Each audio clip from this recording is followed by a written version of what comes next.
그랬더니 징계를 받은 근로자가 억울하다라고 해서 소송을 냈는데 최종적으로 소송에서는 직장 내 괴롭힘도 아니고 그렇기 때문에 감봉 1개월의 징계도 부당하다라고 판결을 내렸습니다. 대표님하고 사이가 안 좋아서 퇴직금을 못 받는다라고 하신 분들은 극소수고요. 회사에서 지급할 여력이 되지 않아서 퇴직금을 못 받았다라고 상담 오시는 분들이 꽤 되세요.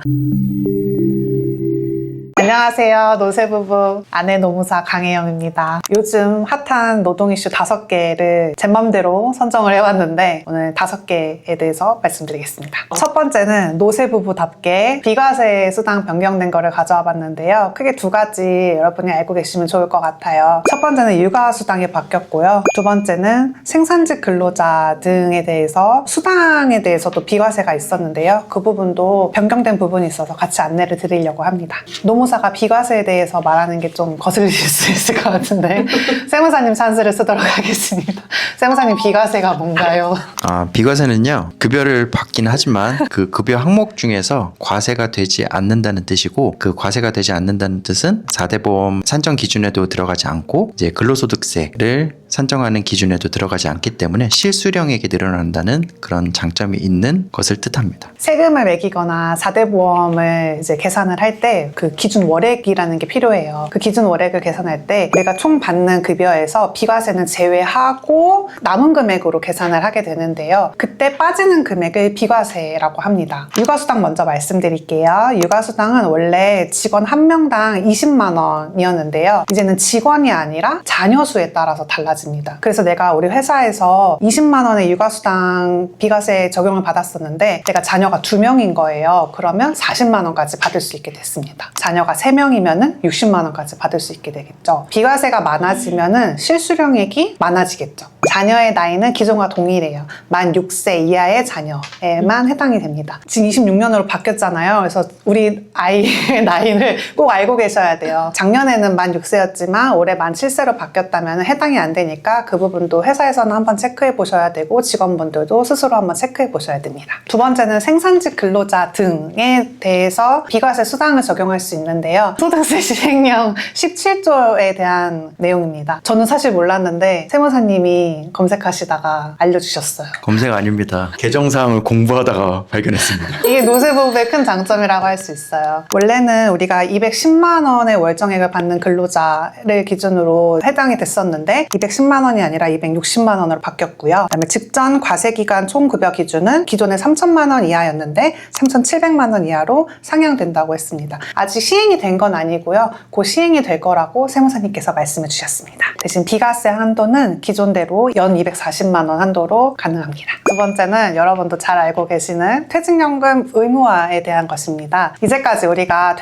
퇴직금이라고 많이 말을 했었는데요. 앞으로는 퇴직연금 이렇게 말씀하셔야 될 것 같아요. 기존에는 퇴직금이 기본 제도이고 회사에 따라서 퇴직연금을 도입하는 사업장이 있냐 없냐를 판단했는데 앞으로는 정부가 단계적으로 퇴직연금이 원칙적으로 의무화될 수 있도록 추진하고 있습니다. 퇴직금과 퇴직연금의 차이는요. 퇴직금은 근로자가 퇴직할 경우를 생각해서 회사 내부에서 퇴직금을 미리 준비하는 것인데요. 퇴직연금은 회사에서 준비하는 것이 아니라 그 돈을 사회기관, 보통은 금융기관을 이용합니다. 사회기관에 그 퇴직금을 맡겨서 외부에서 운영할 수 있도록 하는 것이죠. 근로자 입장에서는 외부에서 나의 퇴직금 관리할 수 있으니까 설령 회사가 망하더라도 내가 퇴직금을 못 받는다는 불안감은 줄어들 것입니다. 퇴직금을 안 주는 것도 임금체불에 해당이 되나요? 그럼요. 그래서 상담하러 오시는 분들 중에 단순히 퇴사할 때 대표님하고 사이가 안 좋아서 퇴직금을 못 받는다라고 하신 분들은 극소수고요. 회사에서 지급할 여력이 되지 않아서 퇴직금을 못 받았다라고 상담 오시는 분들이 꽤 되세요. 그래서 그런 경우에는 간이대지급금 제도를 통해서 받을 수도 있지만 기본적으로 퇴직연금을 통해서 사회에서 적립을 한다면 내가 퇴직금을 못 받는다는 불안감을 가지고 회사에서 일을 할 필요가 없게 되겠죠. 대표님 입장에서도 사실 퇴직금은 엄청나게 목돈이 들어가는 일이에요. 1년을 근무한 근로자만 계산하더라도 300만 원 정도의 퇴직금을 준비하셔야 되는데 직원이 만약에 한두 명이 갑자기 퇴사하면은 그 연수에 따라서 600만 원, 갑자기 1000만 원을 지급해야 되는데 내가 돈이 어딨냐라고 말씀하시는 대표님들도 간혹 계세요. 그러니까 대표님 입장에서도 매년 매년 혹은 뭐 분기마다 아니면 반기마다 외부에다가 퇴직금을 적립하셔서 내가 나중에 퇴직금으로 고생하는 일이 없도록 미리 준비하시는 것도 대표님한테는 이득입니다. IRP랑 DC랑 DB가 뭐가 다른 거예요? IRP는 개인별로 퇴직연금 계좌예요. 그래서 내가 퇴직금을 받든 퇴직연금을 받든 내가 퇴사를 하게 되면은 내 IRP 계좌로 퇴직금이 입금이 됩니다. 근데 DB형, DC형은 회사에서 어떻게 운용할지를 선택할 수 있는 거예요. 뭐 회사에서 DB형을 하겠다 혹은 DC형을 하겠다 선택을 하시면 그 안에서 운용을 하고 그 운용된 돈을 가지고 만약에 이 사람이 퇴직을 하게 되면은 근로자의 IRP 계좌로 이체를 하시면 됩니다. 그래서 대표님들께서 퇴직연금에 관심이 있으셔서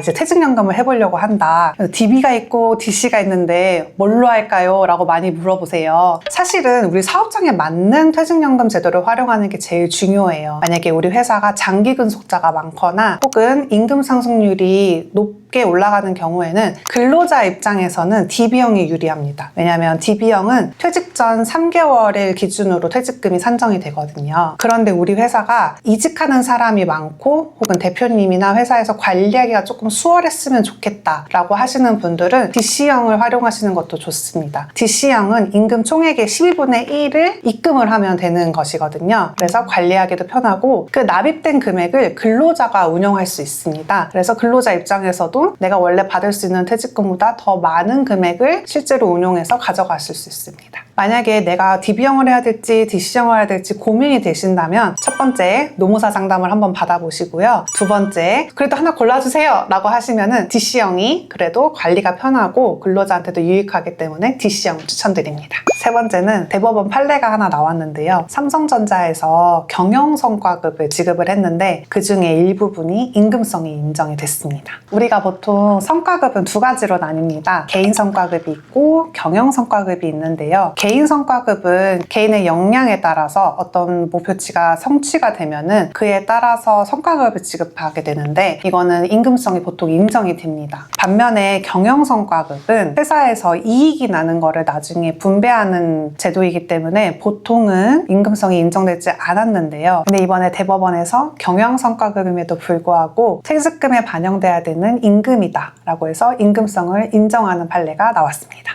삼성전자에서 지급한 퇴직금은 총 두 가지였는데요. 첫 번째는 목표 인센티브라는 성과급이었고요. 두 번째는 성과 인센티브라는 성과급이었습니다. 그 중에서 목표 인센티브라고 하는 성과급이 임금성이 해당된다고 판결을 하였는데요. 그 이유는 조직별로 사업부별로 목표를 달성하면 지급할 수 있는 인센티브였고요. 그 과정에서 근로자가 자기의 성과에 따라서 그 금액이 달성을 하면 지급하는 제도였습니다. 무엇보다도 평균 임금에 들어가는 조건에는 근로의 대가여야 되는데 이 인센티브는 근로의 대가다라고 대법원이 판결을 했습니다. 반면에 성과 인센티브는 1년에 한 번 지급하는 인센티브였는데 우리 회사 성과에 따라서 이익을 분배하는 제도라고 봤고 따라서 이거는 근로의 대가가 아니다라고 대법원이 판결했습니다. 그럼 우리 회사에서 지급하는 성과급이 과연 임금성에 해당될까? 임금성에 해당되지 않을까? 고민되는 분들이 많으실 텐데요. 일단 첫 번째로는 이 근로의 대가인지 아닌지를 먼저 판단해야 됩니다. 평균 임금은 지급 의무가 있는데도 불구하고 만약에 그게 근로의 대가가 아니면 평균 임금에 들어가지 않습니다. 우리 회사에서 지급하는 성과급이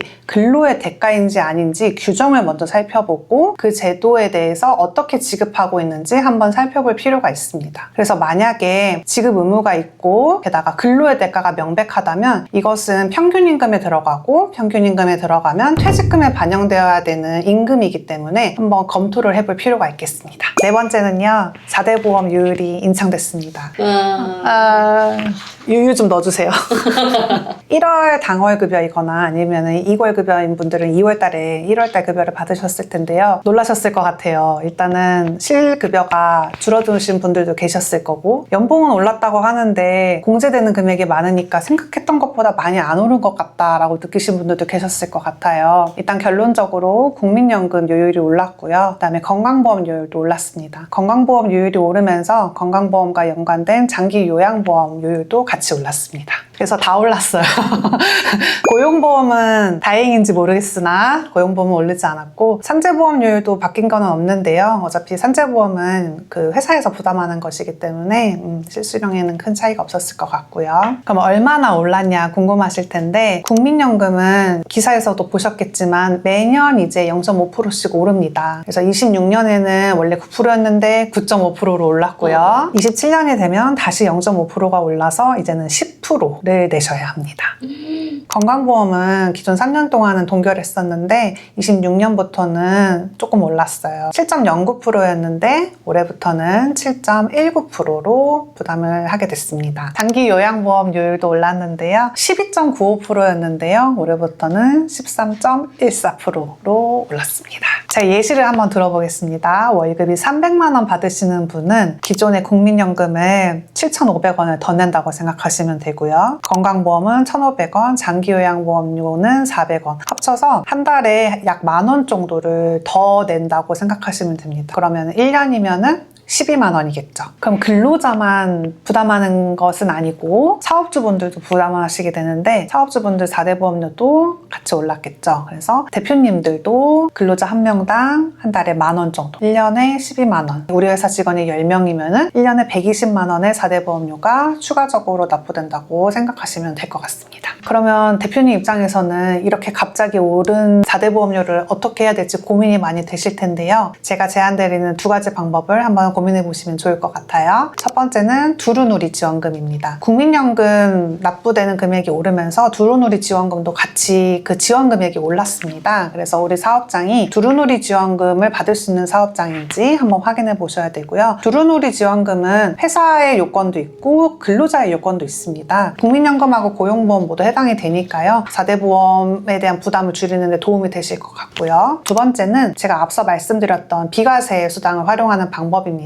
우리 회사 직원들의 자녀들의 나이를 한번 더 확인해 보시거나 10대 부분도 뭐 빠진 게 있는지 한번 확인해 보시고 하셔서 비과세를 활용을 하면은 대표님이 부담하는 4대 보험도 같이 줄어들기 때문에 이 부분도 한번 체크해 보시는 게 중요할 것 같습니다. 마지막 5번째 이슈는 직장 내 괴롭힘에 관련된 판례인데요. 대법원 판례는 아니고 행정법원 판례입니다. 제가 최근에 봤던 판례들 중에서 가장 재밌어가지고 가져와 봤는데요. 일단 제가 직장 내 괴롭힘에 대해서 설명을 드릴게요. 직장 내 괴롭힘은 근로기준법에 명시되어 있습니다. 직장 내 괴롭힘이라는 것이 인정이 되려면 총 3가지 요건이 필요합니다. 첫 번째는 지위나 관계에 있어서의 우위가 인정되어야 합니다. 두 번째는 업무의 적정 범위가 있는데 그것을 넘어서는 행위가 있어야 됩니다. 그래서 업무와 관련되어 있는지 아니면 이거는 업무와 관련된 게 아니고 업무의 적정선을 넘었다라고 판단될 수 있는 행위가 있었냐를 보고요. 세 번째는 그로 인해서 발생한 결과가 피해자에게 정신적으로나 신체적으로 고통을 줬는지 또는 회사의 근무 환경을 악화시켰는지를 보게 됩니다. 그래서 이 3가지 조건을 판단을 해서 3가지가 모두 만족이 되면 직장 내 괴롭힘이다. 정확히는 근로기준법상의 직장 내 괴롭힘이다 라고 인정이 됩니다. 이번 판례가 어떻게 있었냐라고 사건의 개요를 한번 살펴보면요. 회사에서 직장 동료가 있었습니다. 그래서 직장 동료 A랑 B가 있었는데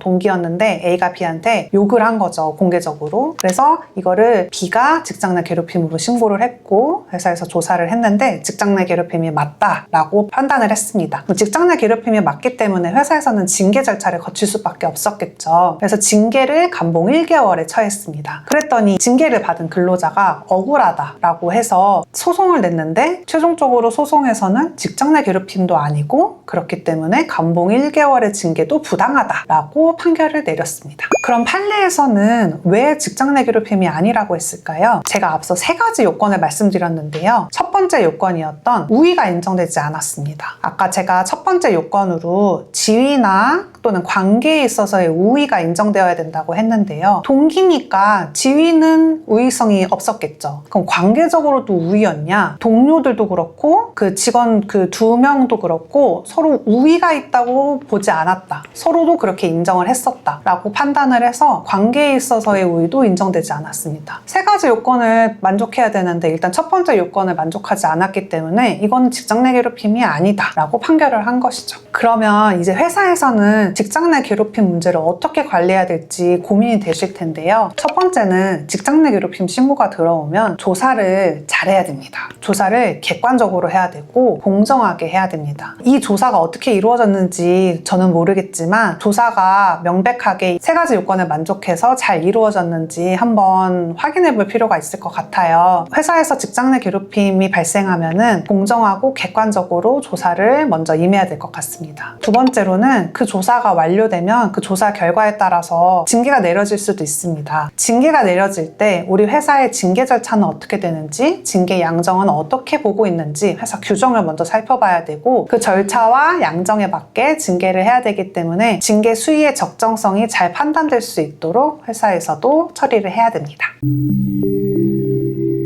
오늘 제가 선정한 26년 노동 이슈 5개를 가지고 왔는데요. 궁금한 거 있으시면 아래 댓글로 남겨주시고 구독과 좋아요도 눌러주세요.